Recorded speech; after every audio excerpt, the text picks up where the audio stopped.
구급차 앞을 막고 환자 이송을 늦춘 택시 운전기사 사건, 엄벌을 주장하는 청와대 청원에 70만 명 넘게 동의하고 있습니다. 그런데 이런 응급 상황에서 구조하지 않거나 방해한 것에 대해선 별도의 처벌 규정이 없는데요. 외국의 상당수 국가에서는 이른바 나쁜 사마리아인법을 도입해서 구조에 나서는 걸 의무화해 놨는데 우리도 처벌을 도입하자는 움직임이 일고 있습니다. 김비치라 기자가 보도합니다. 사이렌을 울리며 진입하는 구급차. 뒤에 있던 택시가 속도를 내는 듯 하더니 추돌했고 응급환자 가족의 호소에도 택시기사는 막무가내로 막아섰습니다. 응급실 가는 건데 급한 거 아니잖아 지금. 뭐 죽는 거 아니잖아. 죽으면 내가 책임진다니까. 병원 이송 이후 환자는 숨을 거뒀습니다. 사건이 논란이 되자 경찰은 수사를 시작해 택시기사를 특수폭행과 업무방해 혐의로 일단 검찰에 송치한 상태지만 구조 방해 행위 자체로 처벌이 가능할진 미지수입니다.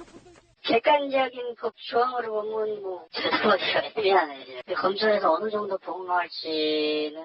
지난 2016년에도 심정지 상태인 택시기사를 그대로 두고 떠난 승객들이 논란이 됐지만 처벌하지 못한 사건도 마찬가지.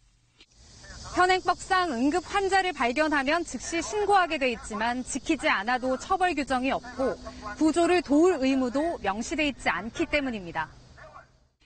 때문에 구조가 가능함에도 돕지 않거나 구조를 방해할 경우 처벌할 수 있게 해야 한다는 움직임이 일고 있습니다. 이른바 나쁜 사마리아인법으로 프랑스에선 최고 5년형 등 유럽 국가들과 미국 30여 개 주에선 강한 처벌법을 도입한 상태입니다. 구급차 이동 방해에 대한 법의 사각지대가 드러나게 되었고 이제 우리 사회에서도 이를 불이행하거나 또 구조행위를 방해하는 경우에 최대한 징역형까지 처벌할 수 있는. 다만 긴급 상황의 기준이 명확하게 정해져 있지 않을 경우 논란이 생길 수 있다는 우려도 있어 공청회 등 활발한 논의가 필요할 것으로 보입니다. 관련 청원에 대한 답변을 준비 중인 청와대도 국토부, 경찰청 등과 협의해 형사처벌 개선안을 논의 중인 것으로 확인됐습니다. KBS 뉴스 김비치라입니다.